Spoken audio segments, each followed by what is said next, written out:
Now we might be live.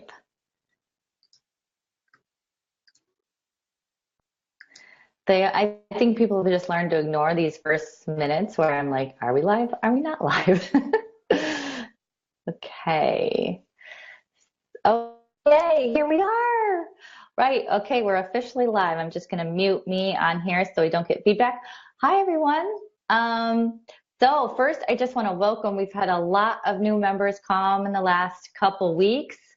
And I just want to quickly talk about what this is right now. This is a wild chat. These happen once a month, these longer formats where we bring in special guests to really dive deep on a subject. And then on 2 Mondays during the month, I'll do quick chats. But tonight is very special, and it is the wild chat that I've been really looking for. My kids didn't know what was going on because I did my hair. So I did. They're like, what's happening? You took a shower. But this is because Florence Williams is here from the Nature Fix. So hello, Florence. Thank you so much for being here. You're so welcome. Hi, Nicolette. I was laughing at another quick chat because I was just agonizing over this email to send you. It's like this long, and you just sent me a one-word, sure. I'm like, yeah, she's using email effectively. I need to learn this. So I am so happy that you're here, and we have been really over the last month, the group, not every single person in the group, but a lot of people who have the time right now have been digging deep into your book. So, which is right here for anybody who's super new, because I know we've had people literally just join us in the last couple minutes, but I might be slightly distracted because I'm going to be accepting people because I know they will have seen the live notification in the group. So I'll be doing that. As we go through this, really what we're going to do tonight is focus on the book and your journey getting there. And I encourage you all to put questions underneath the live video that you think of as we go along. And if we don't answer them with some of the questions that we have planned, then we'll try to get to those at the end. But yeah, so whoever doesn't know about Florence, you are, I'm going to turn it over to you for this because you do better talking about you, but you're a writer, and this is definitely not your first book, and you've written from everyone from, Outdoor Magazine, that just everywhere. I feel like you're also, for me, an advocate, and I don't know if you see yourself that way or not, but after reading this book, I just feel like that the subtext is there, or at least I got that. So I'll turn it over to you. Just tell us a little bit about yourself, if you would, and kind of the journey that led you to write this. Sure. Thanks so much for having me, Nicolette. And thanks to whoever's out there in Facebook land listening in. It's really a pleasure to be here. I am a journalist. I really consider myself a journalist before an advocate, although my work inspires people to sometimes take action. I've mostly been a science writer and an environmental writer for many years. I started working for a little newspaper out of college called High Country News, which covered a lot of natural resource issues. And then at some point, I became more interested in putting people back in the equation. I became interested in human health, how our environment affects our health. My first book was called Breasts, A Natural and Unnatural History. I know you have a lot of moms out there listening. I had several chapters on lactation.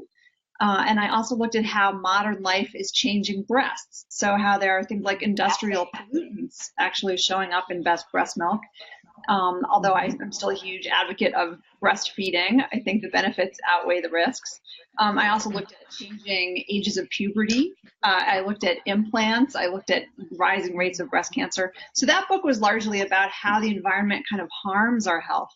And for this book, The Nature Fix, I really wanted to kind of flip it around and look at how the environment, how nature can really help our health and make us sort of more optimal people, help our kids out, help solve some of the problems with depression and anxiety and PTSD and ADHD, and how being outside is so good for us, and yet how we've lost that connection and how we need to get it back. Mm. Yeah, that's fascinating. I would imagine coming at it from those two different, angles, you're getting like a fuller picture. It's a good intro to writing the nature fix, I feel like. Yeah, they're really two sides of the same coin. Right. Although I would say that I do kind of maintain a similar kind of style through both books, which is that I still write often in the first person. I use myself and my body and my family as sort of a proxy for some of the science, as a way to talk about the science. I do some experiments on myself in both books. And I will say that the Nature Fix was really a pleasure to write, because I did get to spend a lot of time outside. Yeah, I loved that part of it. That really added just a dynamic element to it. I could just picture you, being, hooked up to these electrodes, and Yeah. and I loved how you put yourself in that way. It made it very, very visceral. Thank you so much, Nicolette. And I hope it's also sort of conversational and, approachable and accessible. Oh yeah, no, all those things for sure. But it's very sharp. I felt really there, and just actively, just in that world with everything that it really just, it moved, So I felt like, I know the word journey is really, it's like cliche, but it did feel like we were moving with you.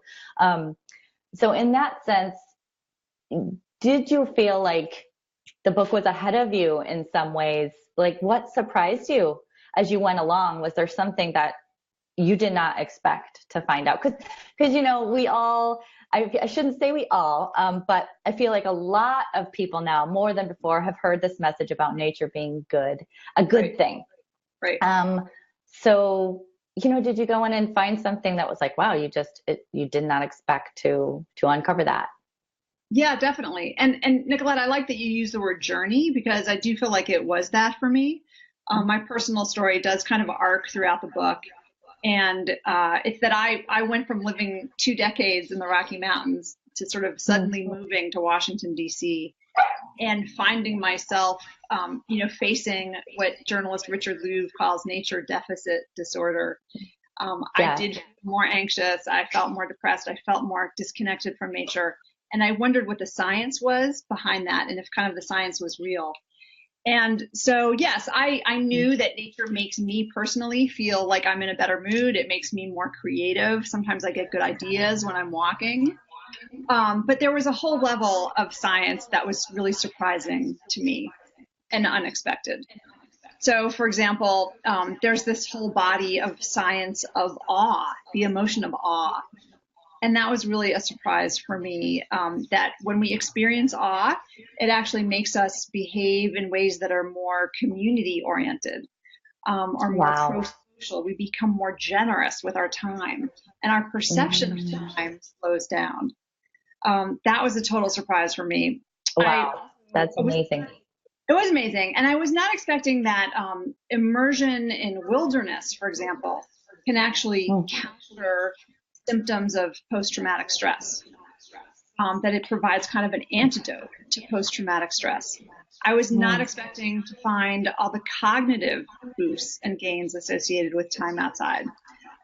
There are some studies that show that kids running around outside can kind of boost their attention span and their short-term memory as effectively as taking Ritalin or ADHD meds.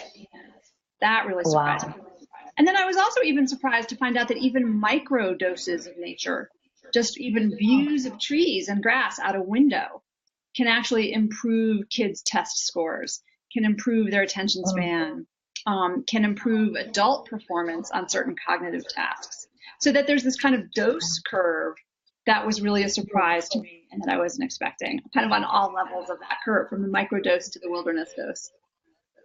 Right. Wow. Yeah. And it's also, in some ways, I feel like it's a surprise to us because it hasn't been studied that much, at least definitely in the US. So these things I almost feel like these things are so surprising I don't know if this is actually true or not, but because of the way we perceive it is very romantic. And it's hard, at least I felt a bit of a resistance, which surprised me when reading the book, to finding out this data, if that makes any sense. Like, I almost don't want it to be broken down. I'm almost scared. What are you going to say next? Or are you going to say that you found out that VR is just as effective as, being there? So I think for us, there's this, and it may have to do with other things, political reasons that this hasn't been studied. But I do feel like our overall philosophy about nature and how we have interacted with it in a certain way for so long, it kind of stopped us from studying it in that way. I think you're right. And I think so many of us just feel intuitively that connecting our kids to nature is the right thing to do, and connecting ourselves to nature is the right thing to do. And there is a little bit of resistance to making it sort of quantifiable, to making it data driven, because we kind of maybe identify with the more intuitive kind of artistic aspects of being in nature. I totally get you on that point. But I also get that, we live in an evidence-based society. Yeah, for better, it's for good. worse. And if we really want more kids to have access to nature and to improve that kind of optimal human health for more people, we need to change our institutions. It's not just something that individual families can take on and really affect change. I'm interested in large-scale public health change. And for that, we need our schools to embrace this. We need our public planners and our city planners to embrace this. We need architects to embrace this. We need the military to embrace this, and the VA. And so for that, I do feel like the evidence really helps make the argument, and it can really make a difference. Oh, it does. I completely agree. And it normalizes it. And you can find a lot through that constraint. I feel like we can discover a lot. And there's also a certain reality that we're facing. I think in the book you mentioned at least 50% of our population, of the global population, is moving towards city centers. Yeah. So this whole idea that you can just go out to a forest whenever you want, it's not reality for most people's lives. And so this is a question that I had, and I feel like other people have too, is so you don't have that access. Is there a minimum or something very specific that you can do if you don't have that time or you don't have that access?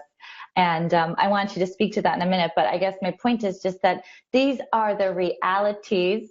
So for us to just keep on trying to access nature and thinking that it has to be it has to be accessed in a specific way, I feel like that is old, that we can't do that anymore. So that's why I feel like this is so valuable.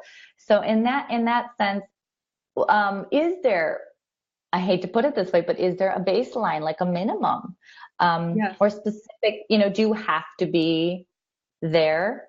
These are a lot of different questions, but I guess let's just start with the minimum. Is there a minimum amount of time that you found through your research that people need to be out to get the maximum health benefit? Well, I'll just preface that by saying that your questions, I think, are really reflected in kind of my own journey, because I had lived in the Rocky Mountains for 2 decades, and I was really a snob about my own access.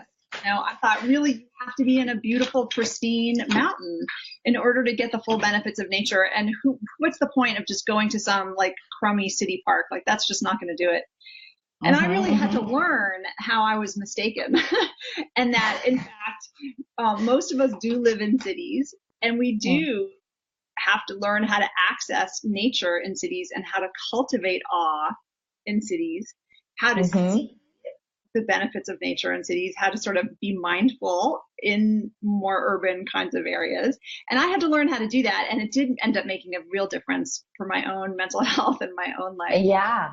In terms of the daily minimum question, a lot of experts are sort of trying to ask that question. It's really hard to figure out. But one of the places that I visited for the book was Finland. And public health researchers in Finland have come up with a formula for what they consider a minimum dose of nature. And it kind of cracks me up because it's so specific. What they say is that in order to prevent kind of mild to moderate depression, which is a disease that's increasing all over the Western world, but especially in Finland and in some of Right. the Scandinavian countries. There's a lot of alcoholism, depression, suicide. They believe that people should go out into the forests of Finland a minimum of 5 hours a month. That's minimum. Wow. And so that translates to like 30 or 40 minutes twice a week. And they think if you can get out 30 to 40 minutes twice a week, you can really prevent depression. So that's very specific, kind of interesting to me. They looked at forests because that's what they have in Finland, so they weren't so much looking at, deserts, for example, or a lot of lakes, but it was really kind of forest recreation and forest exercise. But it included city So is parks. that walking? Just walking through the forest, or sitting or hanging out. Okay. It doesn't have to be a lot of exercise. It can be, just mostly being somewhere that's restorative and pretty and quiet, relatively. But what I have come to conclude about exposure to nature and sort of minimum daily dose requirement is that we are all very different. There's a tremendous amount of individual variation, and there are going to be times in our lives when we just need a little more nature. It looks like children really benefit from a lot of nature exposure. It looks like, kids who are under stress, especially, could use a little more of that. If we are dealing with grief or trauma, we may need more of it. So, kind of the main message from my book is that we need to pay attention to what we need and to how we feel in nature. And it could be that, we just go about our days with our earbuds in, and we don't really tend to check in with how we're feeling in a particular environment. So, I have this big point about like taking the earbuds out, really being mindful in that space, noticing how you feel for the rest of the day after a little bit of time in nature, and then really acting on that to sort of improve your daily life. Right. Yeah. Just bringing that mental awareness to it, I think is key. And sometimes, you have to be reminded or even taught how to do that, which is like the whole forest bathing and forest therapy. People are being taught how to connect like that. So I thought that was really interesting, that's a whole growing movement in learning how to do that. Yeah. Relearning how to do that. Relearning. Relearning how to connect and how to explore and how to have adventures and how to experience awe. All those things that children actually automatically do, but that we forget by the time we become adults. And we become incredibly distracted. Oh, yeah. And the environments are I think that's what I want to talk about a little bit more is you write about decreased sensitivity in like our senses and our specifically, I just, that part about smell just blew my mind. And the idea that we're almost self-domesticating. I don't know I'm sure most of you have heard about, how wolves really dogs have domesticated from wolves. And I'll put up there's a whole amazing special on that. But that was kind of one of the comparisons that was used, this idea of self-domestication. And it seemed to work out pretty well for the dogs. So it's like, the question I kind of want to pose is what's wrong with us sort of evolving with our environments? Like, it doesn't seem like in some of those urban environments. I know I actually used to live in Boulder and I moved to Chicago. I'm from Chicago, but I moved to Boulder also and moved back to Chicago. So I know all about that transition. But I feel like if we're not really needing nature per se in the city, or we're sort of, it's sort of on the fringes, why not let that evolution happen? I just think it's, what are we losing in that? And that type of thing. Good questions. And those are questions that I had as well. But I'll go back to the dog for a minute. I have a dog. My dog likes living in a house because she gets fed often, and she has a soft couch that she sleeps on. But I tell you what, she also gets bored and she gets restless. And if she doesn't get enough exercise, she starts eating the rug. A lot of dogs get neurotic, right? Inside, they get depressed. And then you take your dog out for a walk in the woods, and I think we can all relate to how happy our dogs are when they're outside, when they are smelling a million things, when they're meeting other dogs, when they're like chasing squirrels through the woods, when they're jumping into their creeks. I mean, my dog is so happy outside when she's able to be a dog, right? And not just like Right. a piece of the furniture. So I think that there's a real analogy there with human beings. You know, we are also our best human selves when we are exploring our environment, when we are perceiving stimuli from nature, which is how our brains evolved, and it's a space that our brains are comfortable in, when we're taking in information from natural landscapes, that's the pace that our brains are sort of comfortable operating in. Our brains are not necessarily at home processing hundreds of emails a day, listening to pings from text messages on our phone, driving in traffic and negotiating parking spaces, dealing with Right. Euclidean geometry and monochromatic landscapes of the city.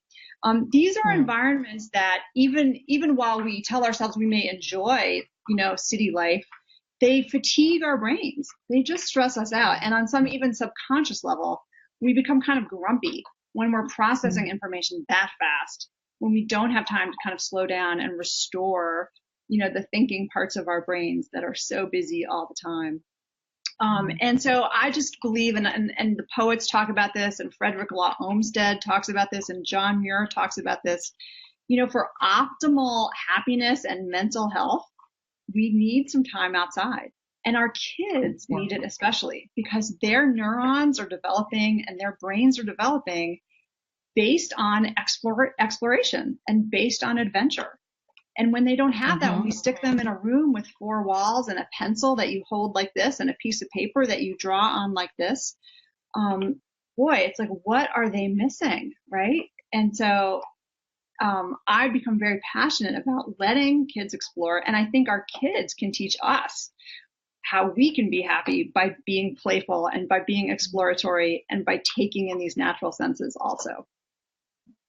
Oh, yes, definitely. I agree with everything you're saying, and I was especially blown away by the part about how with your hearing, in terms of the noise decibels, that people really think they're getting used to it or they have gotten used to it, but when they're tested on those things, it doesn't show that you are actually used to it. So I'm really interested in that. There are studies that show when we are asleep and a plane flies overhead or a truck rumbles outside our window, our nervous system still gets aroused. And we may sleep through it, but boy, our nervous system kind of wakes up on some level. Our respiration increases, our heart rate increases, our blood pressure. We start getting ready to fight or flight. So on some level, it's causing a stress reaction in our body. And over time, people who live in noisy neighborhoods do have more risk of stroke. They have higher risk of cardiovascular problems. They tend to be on higher doses of anxiety medication.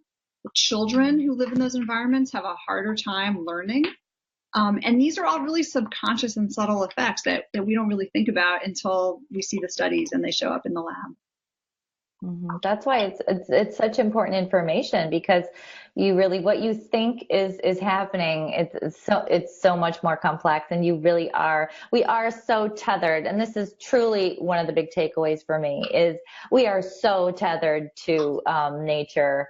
Just our body, we are wired to be there. And the parts about the fractals and even just, what you're seeing, even just our eyes, like that was amazing. I'd never heard that before.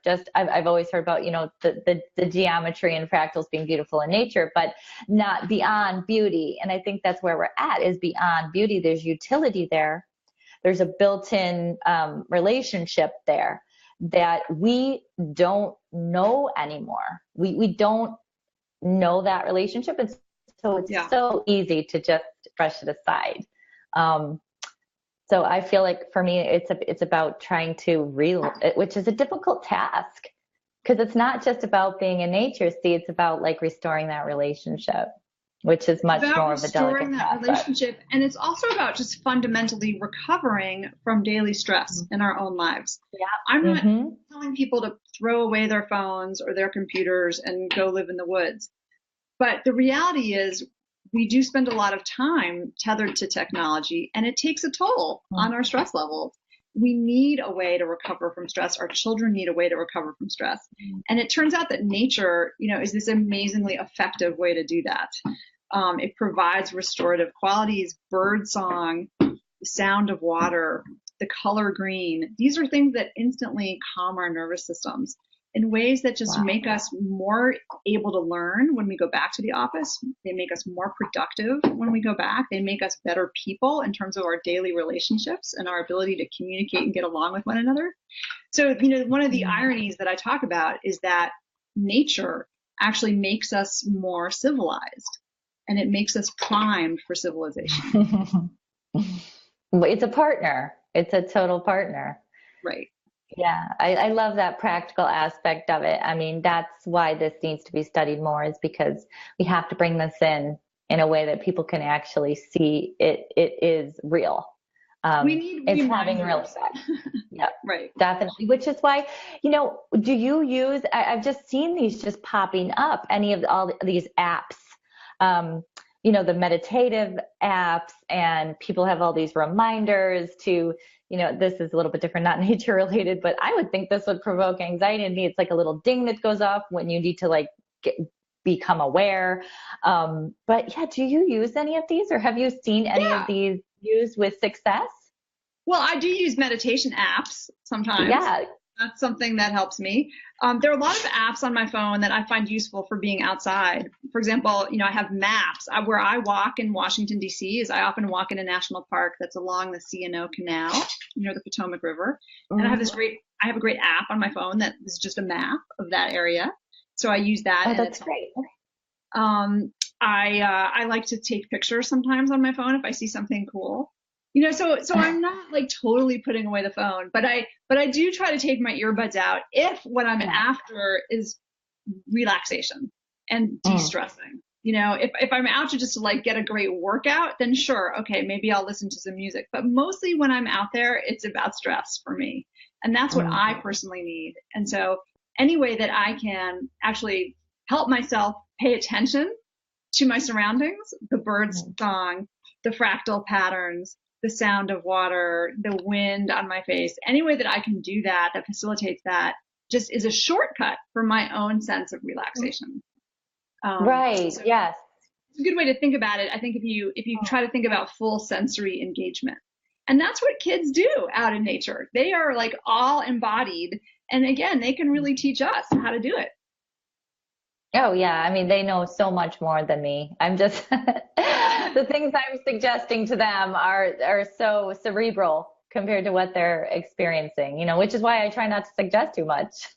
Right, exactly. And they can invent their own play, and that's so great for their creativity. It's great for their social and emotional regulation. It's great for their peer interaction and their own development of leadership skills. They're self-soothing. The more they can figure this out on their own, the more this will become a gift for them the rest of their lives, how connected they are to nature and how they feel in it. It is so foundational. I mean, it's not that you can't learn it later, but there is something so primal and it is deep when you learn it, when you're so in it, when you're young. And doing, like you were saying, little reminders, things to stay aware of. That's why we forage a lot. And I used to forage all the time in the cities, is because it is a way in. It's a way, it's also part of our food, but it's a way in for me. It's a way in for the kids. They notice things. So I think there's hobbies and things you could, what's your interest too? And using, like you said, what are you after? And everybody's different. So find an angle, what's your way in? If you're having a hard time finding those I love birds, and I've been trying to learn bird songs. So I hear and I see that stuff, but some people just aren't that into birds.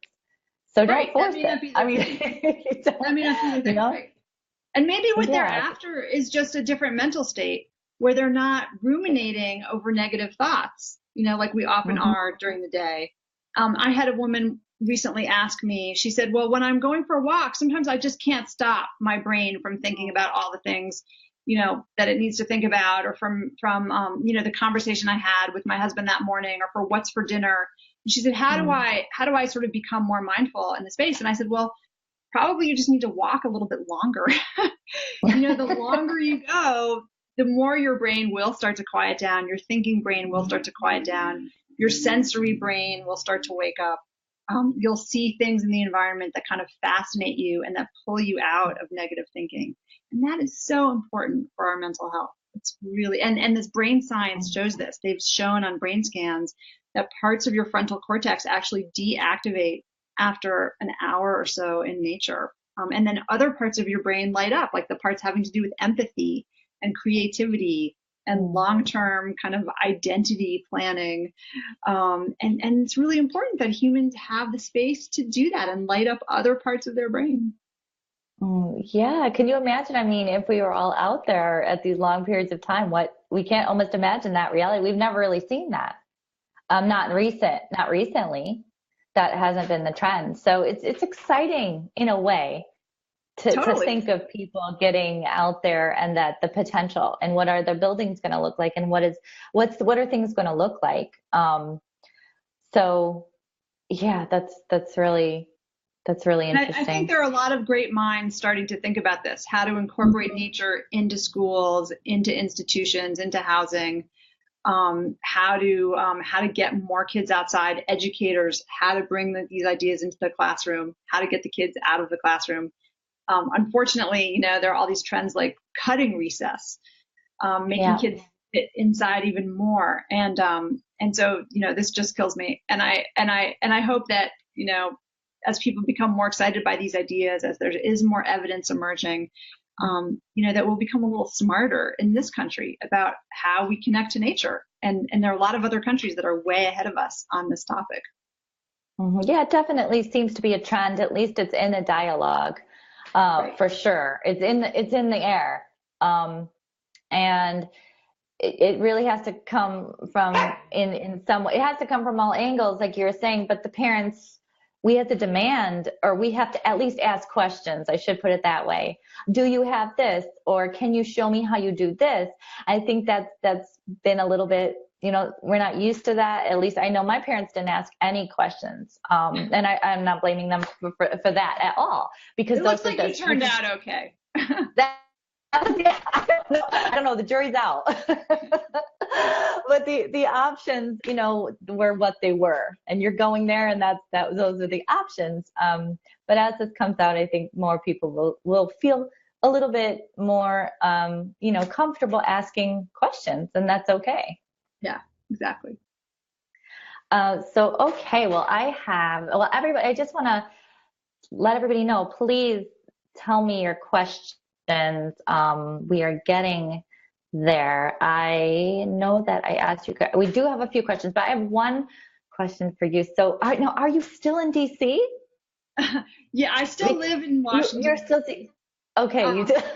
I do. I didn't know if this completely made you, go back, but how do you feel like you made some shifts since then, since writing the book?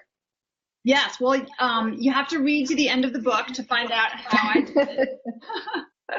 But yes, I do end up learning how to cultivate awe and how to appreciate nature, how to connect to it better in the city. I think this is a really important lesson for me, but it's also important, I think, for everybody, because as you mentioned, more and more of us are living in cities. Half the people in the globe now live in urban areas. That number's only going to be increasing.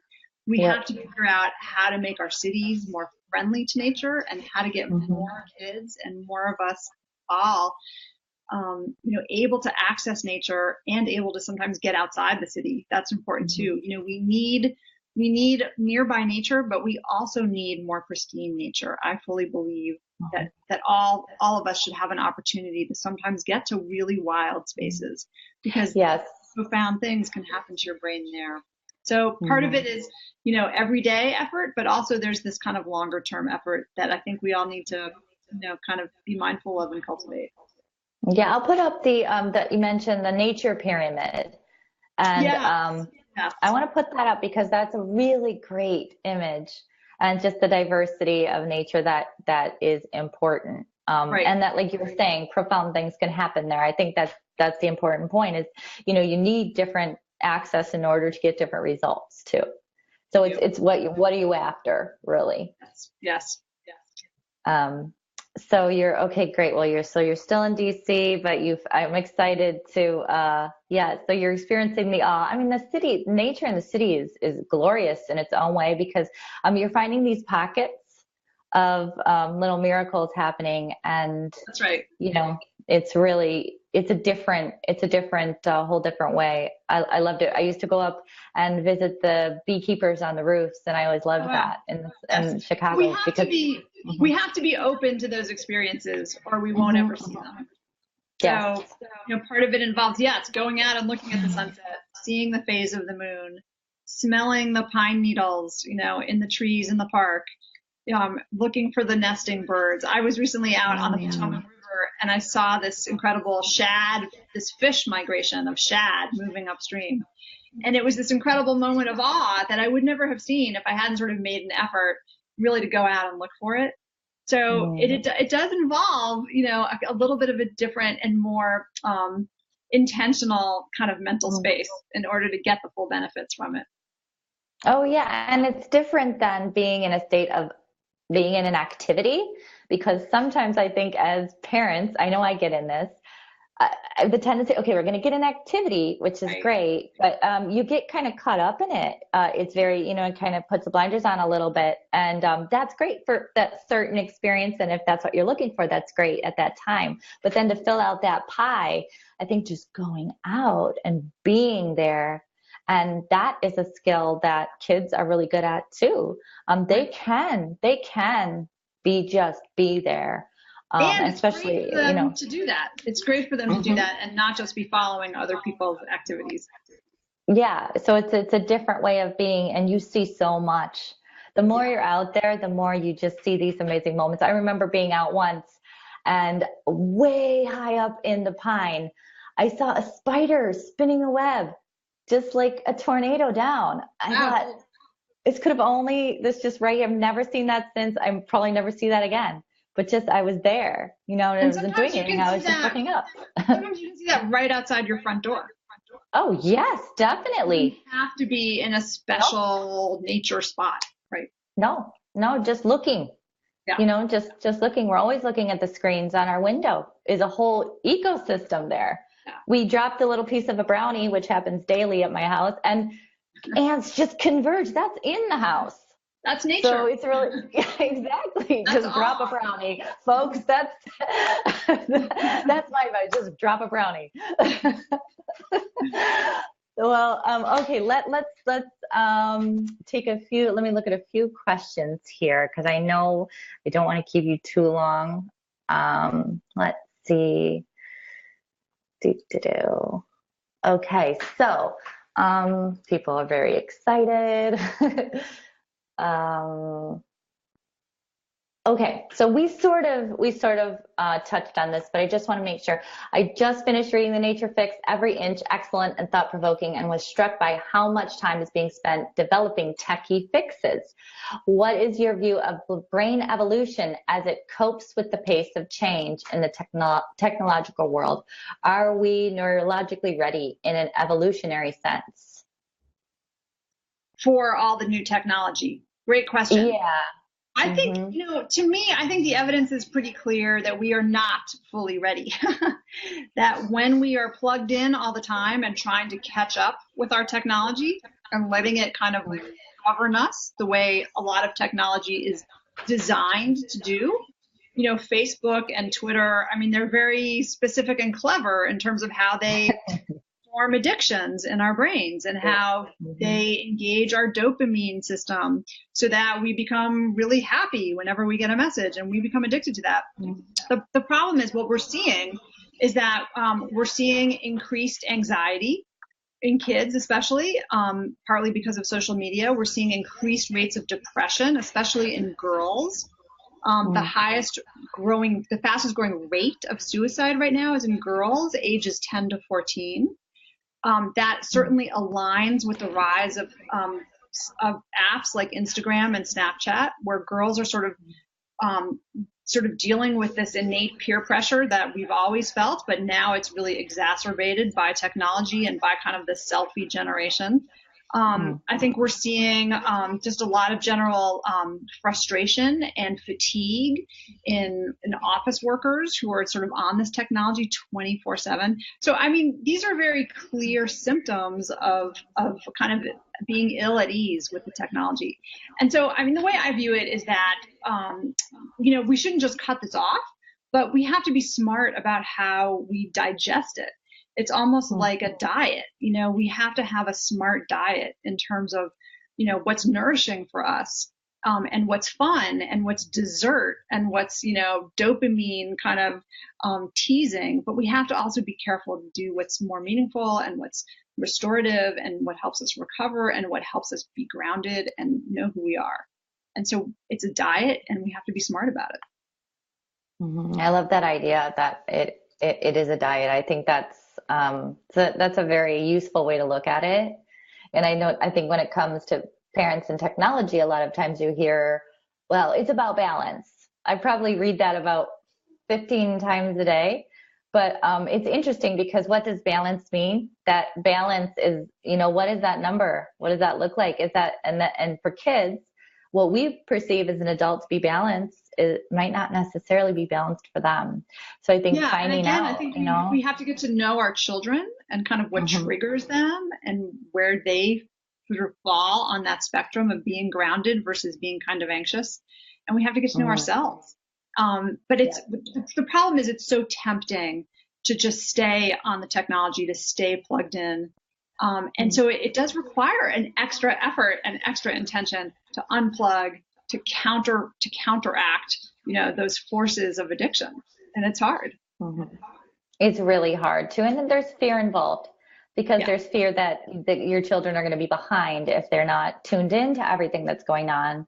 So that fear is another it's really difficult because that fear of being behind is so strong, especially in our society.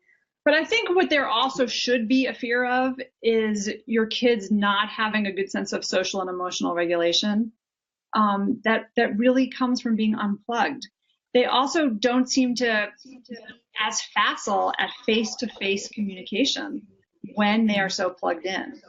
And so what we really need to be concerned about is also how our kids interact socially. And the more they're unplugged, the better they're going to be at that.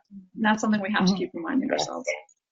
Yeah. And seeking out other people who have walked that path and getting some affirmation from them. I mean, I know my mom and dad took our TV out one day. They got sick of it. They took the TV out. We all had a ceremony goodbye. We didn't really know it was goodbye, but it was. They threw a blanket over it in the garage. Wow. And I mean, that was huge. That was huge for that time because my brother was really showing some addiction around the video. It was like Nintendo. You had to blow on the cartridges, but it was still. Wow. So that was fine. Like I've done great with technology since then. I'm not saying that I am like everybody else, but I think it is worth having these conversations around people who are doing things maybe a little bit different. And what are you doing? How are you handling it? And through the dialogue, even us just here talking about it right now, is so important because it's only talked about in extremes. Like you're either on it, you're off it, you're angry, you're defending. It's just like there's so much middle ground, and talking to each other is where the story is really at. I agree. So, okay, let's see a couple more. I think we've touched on almost all these. Are there any specific activities that seem to be more beneficial than others? What are the most beneficial ones? I love the idea of kids being really full-bodied when they're in nature. So running around, using their gross motor skills. I was talking to a pediatrician recently who told me he's shocked at how underdeveloped the gross motor skills are of toddlers today compared to a generation ago. Because kids are containerized now. They sit in car seats, they sit in front of the iPad, they sit in front of the TV, they sit in their classrooms. And they're not developing their their jumping muscles, and they're running on uneven surface muscles, and their tree climbing muscles. So I'm a huge fan of letting kids take some risks, some physical risks. I think it's incredibly important for their physical development, but it seems to be very important for their intellectual development as well, and their sense of adventure and their excitement and their just engagement and vitality. So I'm a huge fan of that. I think self-generated play, is also incredibly important for these kids, letting them kind of run around and do their own thing. I know that my kids, when they were little, would often stop arguing when they were outside. It was just so good for the way they interacted with each other. And I'm sure as, parents out there, you've all noticed this, and you have your kind of own intuition about it. So I would just trust it, and go with it.